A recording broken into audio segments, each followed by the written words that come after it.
Ukraine's president says his government has held multiple rounds of talks with representatives of U.S. President Donald Trump as work continues on documents aimed at ending the war. Ukrainian President Volodymyr Zelensky has warned that Russia can attack the country's nuclear sites. Zelensky's statement came after Russia launched fresh strikes in Kharkiv region. And on to the latest on the Russia-Ukraine war. It's Volodymyr Zelensky, the Ukrainian president, who says that his government has held multiple rounds of talks with representatives of U.S. President as work continues on documents aimed at ending the Russia-Ukraine war. Today, leaders from the United States and Ukraine met at one of the most powerful global gatherings in the World Economic Forum in Davos, Switzerland. Davos happens every year in January, and in 2026, it brought together presidents, prime ministers, business leaders, military experts, and economists from more than 100 countries.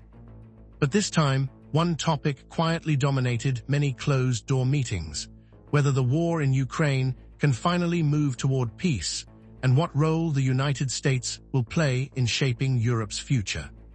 The war in Ukraine has now lasted for almost 4 years. It began in February 2022, and since then, it has changed the world in ways few people expected. More than 500,000 soldiers on both sides are estimated to have been killed or injured. Millions of Ukrainians were forced to leave their homes. Entire cities were damaged. Global food prices rose. Energy prices shocked Europe. And the United States alone has spent over $175 billion in military, economic, and humanitarian aid to Ukraine by the end of 2025. For many Americans, that number is hard to ignore. That money comes from taxpayers. It affects the U.S. budget, defense planning, and foreign policy. For Europe, the war is even closer to home. Ukraine shares borders with 4 NATO countries. Any decision about peace or war directly affects European security for decades. At Davos in January 2026, senior Ukrainian officials confirmed that peace talks with U.S. representatives are continuing.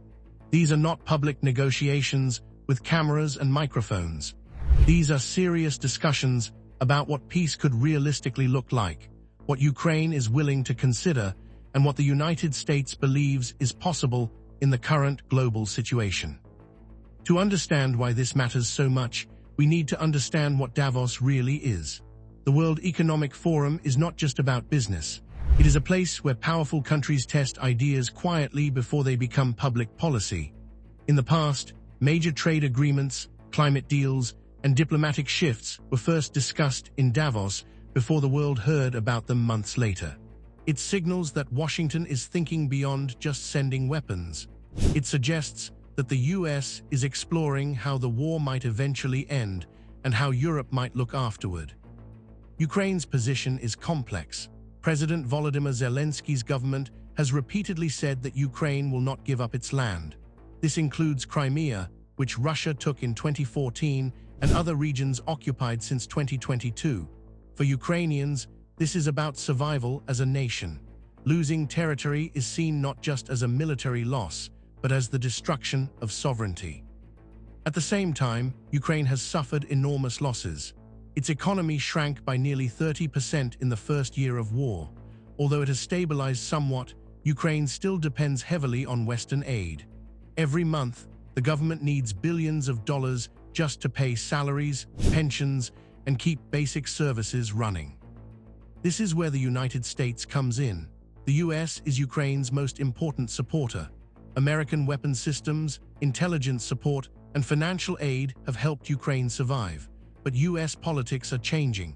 By 2026, there is growing pressure inside America to find an exit strategy. Many Americans are asking how long this support can continue and what the final goal really is. European leaders are asking similar questions. Germany, France, and Italy face voters worried about inflation, energy costs, and migration. Eastern European countries fear Russia, but also fear a never-ending war. These pressures are pushing all sides to quietly explore diplomatic paths, even if publicly they still speak about victory and resistance. At Davos, U.S. officials are believed to be discussing what a realistic peace framework might look like. This does not mean a final agreement. It means identifying red lines, possible compromises, and future security guarantees. One key question is NATO. Ukraine wants strong protection to prevent future attacks. Russia strongly opposes Ukraine joining NATO. This issue alone could take years to resolve. Another major issue is sanctions. Since 2022, the US and its allies have imposed thousands of sanctions on Russia. These sanctions have reshaped global trade. They affected oil markets, gas supplies, and even food exports.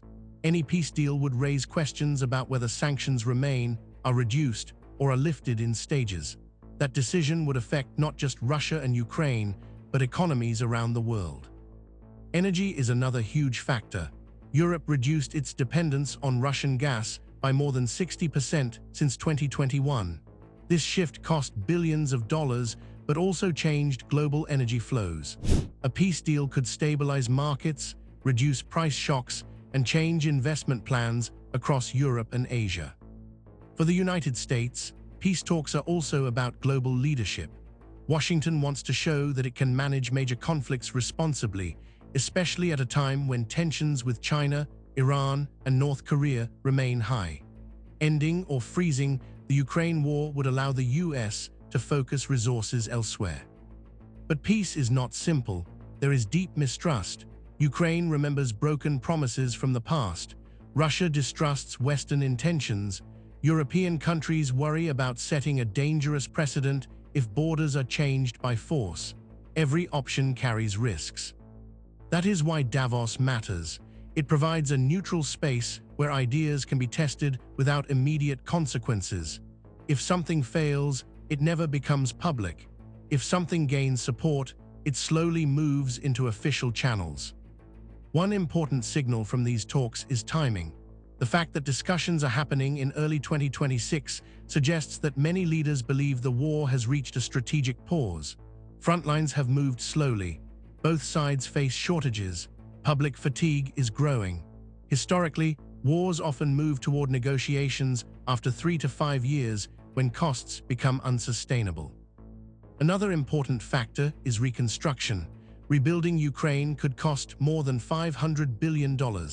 That is nearly 3 times Ukraine's pre-war annual economic output. The US, Europe, and international banks would likely be involved. Peace talks are necessary before serious reconstruction planning can begin. For ordinary people watching this news, the big question is simple. Will these talks end the war? The honest answer is no, not immediately. Davos is not the place where wars end. It is the place where wars begin to wind down, slowly and quietly. But the fact that US and Ukrainian officials are talking seriously about the future tells us something important. It tells us that the world is entering a new phase of the conflict. The conversation is no longer only about weapons and battles. It is also about borders, security guarantees, money, and long-term stability. For Europe, this could redefine security for a generation. For the United States, it could define how it manages global power in a changing world. For Ukraine, it could decide whether the country emerges broken or rebuilt, divided or united. In the coming months, we may hear more about ceasefires, confidence-building measures, or international conferences. Or we may hear nothing at all, because real diplomacy often happens in silence. What matters is that the conversation has started. When future historians look back, they may point to Davos 2026 as the moment when the path toward peace quietly began, not with speeches or headlines, but with careful conversations behind closed doors. For now, the war continues. People are still fighting, families are still suffering, but for the first time in a long while, the world's most powerful country and a nation fighting for survival are seriously discussing what comes after the war. And that alone could change Europe, the United States, and the world.